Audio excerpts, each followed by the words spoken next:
मच्छीचं कालवण बनवते आहे, ते पण एकदम कसं साधं आणि सोपं दाखवते आहे. त्यासाठी साहित्य दाखवते.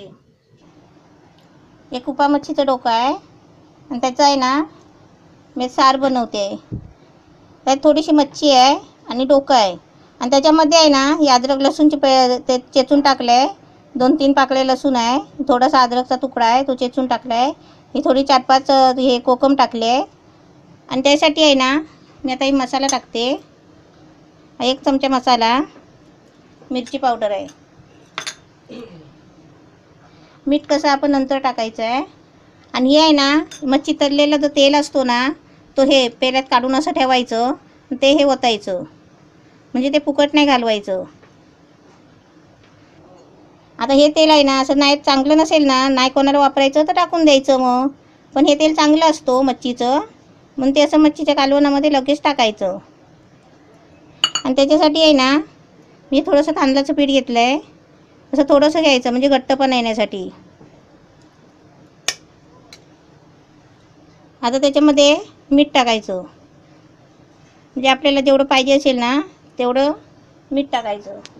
आता हे आहे ना पाणी टाकून आहे ना तर चांगलं कालवायचं, म्हणजे तेल कमी होतं, ते थोडं तेल ओतते, असं तेल ओतायचं थोडं, म्हणजे मच्छीच्या कालवणामध्ये तेल चांगलं असतं. म्हणजे जास्त असलं ना तर ते कालवण चांगलं होतं.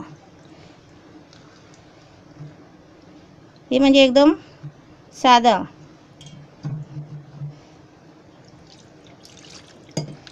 जरा गरम व्हायला आलं ना की जरा ढवळायचं, कारण का पीठ टाकलेलं ना त्याच्यामध्ये, म्हणून.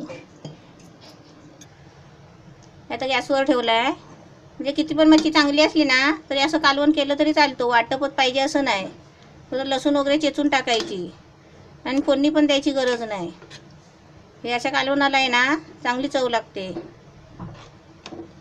जरा कड येऊ द्या त्याला, म्हणजे जेवढं आपल्याला पाहिजे तेवढं करायचं.